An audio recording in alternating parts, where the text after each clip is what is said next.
প্ৰাকৃতিক দুৰ্যোগৰ সজাগতা সন্দৰ্ভত বুঢ়াগাঁৱত বাতৰ নাটৰ শুভাৰম্ভ। মৰিগাঁও জিলাৰ বুঢ়াগাঁও ৰাজচক্ৰ কাৰ্যালয়ত প্ৰাকৃতিক দুৰ্যোগৰ সজাগতা সন্দৰ্ভত বাতৰ নাটৰ শুভাৰম্ভ। প্ৰাকৃতিক দুৰ্যোগ ব্যৱস্থাপনা মৰিগাঁও জিলাৰ উদ্যোগত সুৰক্ষিত অসম আঁচনিৰ অধীনত সৰ্বসাধাৰণৰ মাজত সজাগতা সৃষ্টিৰ বাবে বাতৰ নাট প্ৰদৰ্শন কৰা হয়। আজি বুঢ়াগাঁও ৰাজচক্ৰ কাৰ্যালয়ত বাতৰ নাটৰ শুভাৰম্ভ কৰে জিলা আয়ুক্ত দেৱাশিষ শৰ্মাই।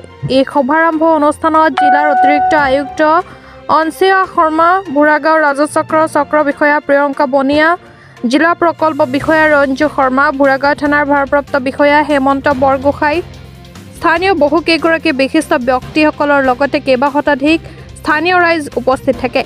প্ৰাকৃতিক দুৰ্যোগৰ সময়ত সাৱধানতাৰ ওপৰত বাতৰ নাট প্ৰদৰ্শন কৰা হয়। সজাগতা সৃষ্টিৰ বাবে বাতৰ নাট বুঢ়াগাঁও ৰাজচক্ৰৰ বিভিন্ন ঠাইত প্ৰদৰ্শন কৰা হ'ব। লাহৰীঘাটৰ পৰা খাইৰুল ইছলামৰ ৰিপৰ্ট।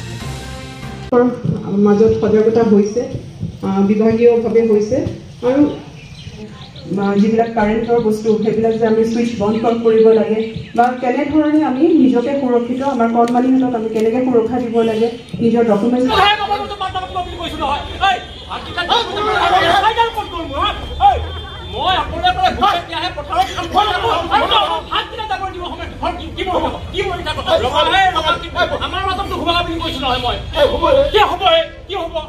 আপুনি যে ইমান ফোন কৰি আছো এই ধুমুহা বতৰ বৰষুণ আহিছে, আপুনিনো এনেকে তাত ভাল মাৰি থাকিব লাগে পথাৰ কাৰোবাৰ ঘৰত গৈ সোমাই থাকিব নোৱাৰে জানো?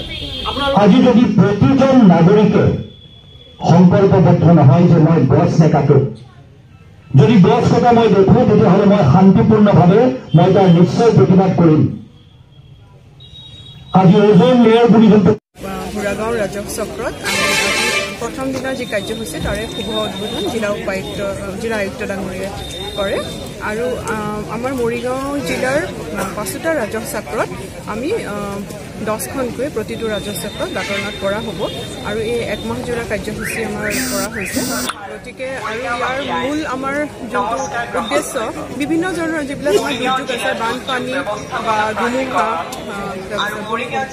এইবোৰৰ পৰা কেনেকৈ পৰিত্ৰাণ পাব পাৰে, মানুহে কেনেকৈ সজাগতা হ'ব পাৰে আৰু সৰু সৰু কথাবিলাক কেনেকৈ মানে নিজৰ মাজত প্ৰচাৰৰ দ্বাৰা এখন ঘৰ বচাব পৰা যায়, তাৰে এটা প্ৰয়াস এই বাতৰ নাট।